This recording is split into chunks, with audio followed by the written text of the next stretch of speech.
Hey, what's up, and welcome to my corner of the internet. So, there's a lot of arcs I could talk about. There's a lot of stories that have done some incredible things with what they did, and one of the ones I'm talking about today is probably one of the best ever. And without a shadow of a doubt, it's going to cause some conversation because someone will say, oh, this is definitely not the best arc. There's some other ones. And this is one of those shows that went on for a very long time. So it had several arcs that are noteworthy, worthy of mention. But when you go on the interwebs and you look around, this arc is always mentioned. Without a shadow of a doubt, people will always talk about this arc because this arc did so many incredible things and had so many moments where, wow, I can't believe they weave this story so seamlessly, so wonderfully, and so greatly. So today I'm talking about the Four Divas arc of Gintama.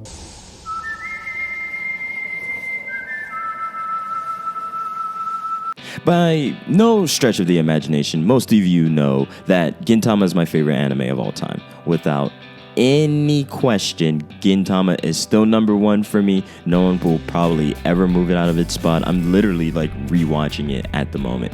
Gintama matters to me that much. So here's time to talk about the arc that honestly I've been putting this video off, not because of any other reason other than I talk about Gintama probably the least of all the animes of my favorites, only because if you know Gintama, it's self-explanatory. If you don't know about Gintama, there's no point in me trying to explain it to you because it's going to be so hard and you just got to get it for yourself, bro.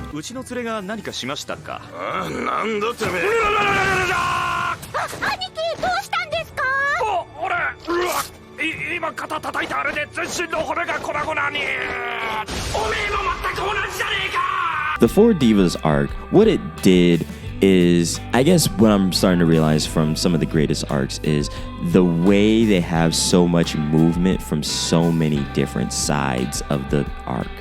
And within the Four Divas arc, we see so many characters move in different ways, their responses, their emotions. There's so many different pieces of this story that just move and shake, and they cause these moments where there's so much tension, there's so much of it that just feels so real and it feels so beautiful. What the Four Divas arc did that really made me love it was everybody's response during these moments felt incredibly human.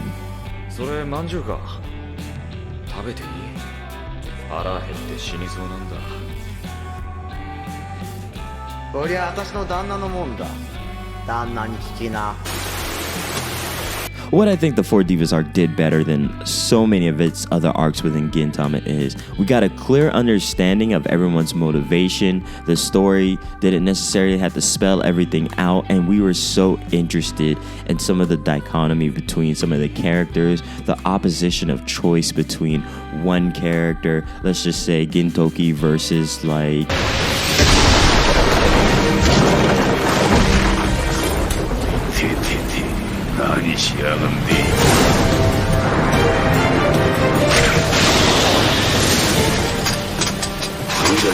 Jorichiro. God, I totally butchered that. Like, their choices between their responses to the weight of protection is so interesting. That is at the apex of this entire arc. The choices made dealing with the pressure of being a protector and trying to live their own lives while holding on to the mantle of someone else that has passed away. The overcasting shadow of someone who was deemed as good and righteous always. This is a very interesting concept because when someone dies, they are cemented as a person. This conversation happens very often in hip-hop. When someone dies at a certain point in their life, they are pretty much cemented. There's no change to their image. We know who they are. We know what they do. We know how they feel immediately in that moment. They are cemented. They are now this monolith of this immediate righteousness, and that shadow that was cast over Gintoki and Jorichiro is something that hangs, and their choices and the way they dealt with these things is so incredibly interesting.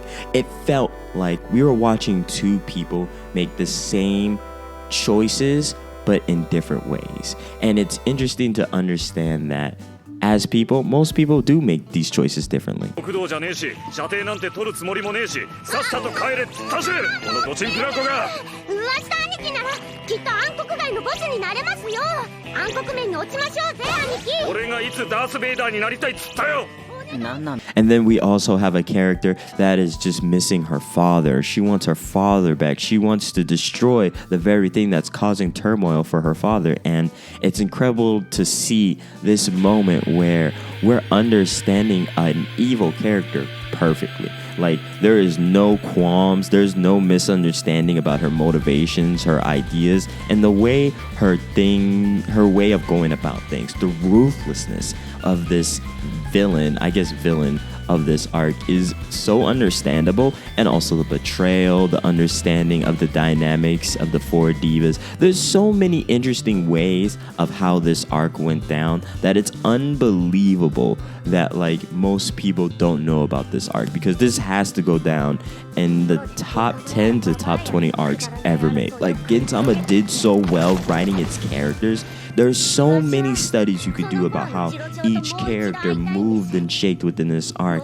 And let's not even talk about how Gintoki did one of the greatest rage arcs of all time. That was tantalizing. That was soul piercing. I got goosebumps. I still get goosebumps every time I see that scene.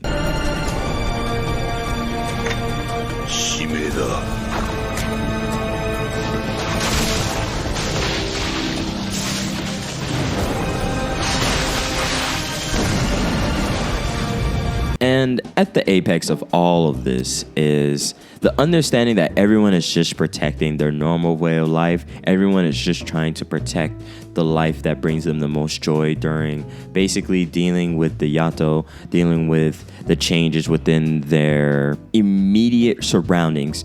It seems like every single person within the Four Divas arc is trying to protect their way of life that's normal, trying to protect their friends, just trying to carve out a normal life that has some semblance of happiness that isn't controlled, that isn't taken away. There's so many different pieces of this story that I just love. It feels like, you know what it feels like? It feels like we're watching people, everyone's just trying to protect their way of life, even though it's changed so drastically. The world of Gintama is so interesting because it's this unrealistic change from aliens. Life is different. They're enslaved now. There's different powers and wars, and it also creeps upon the idea, or basically the aspect of the Gintama world, is that now they are outnumbered. The past is over. The times of the samurai do not exist any longer. There's so many differences, and it was just weaved so incredibly into this arc.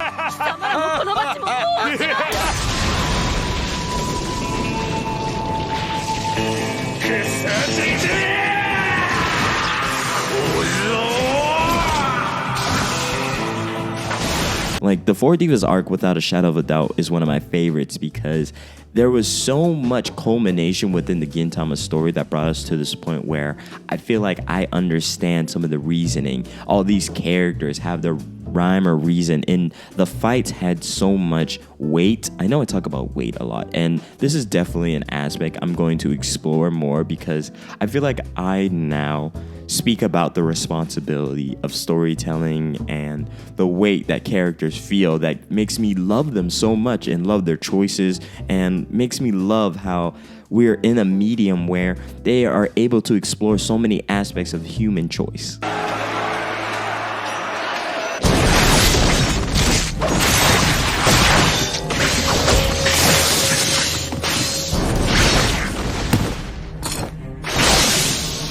This is one of those anime arcs that really just, I feel that. There's a couple times where there's a couple tear jerkers, there's a couple times where I just laugh, and there's a couple times where I'm like, that sucks. And it happens when they're talking about Otose's past husband. And let's not even talk about how we are now dealing with the after effects of protecting someone and not being able to protect someone, and how Gintoki feels. There's these aspects, and then understanding Gintoki as a character. There's so many things within this arc that was just done so so well that it's just like, man, I can't believe I got to experience such a great arc. And if you've never seen this arc, please go watch it. Gintama does the 4 Divas arc so incredibly well, and it's one of the greatest to ever do it. Seriously, Gintama is my favorite anime because of this arc. A couple other arcs, without a shadow of a doubt, are great, but it's this arc that I feel something every time I see some of these scenes. I feel something when I see some of the conversations, and I kind of feel one of the villains when they say, hey, I'm just here for my father and to catch his love, and I was neglected because he couldn't deal with the weight of trying to protect his town and protect people. I feel that.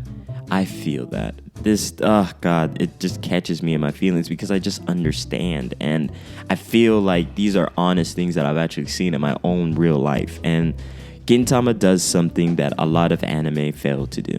It makes these fictional characters and fictional moments and fictional situations feel incredibly real. And that's it. Thank you for coming to my corner of the internet. Go watch Gintama. Please like, comment, and subscribe. And have a great day.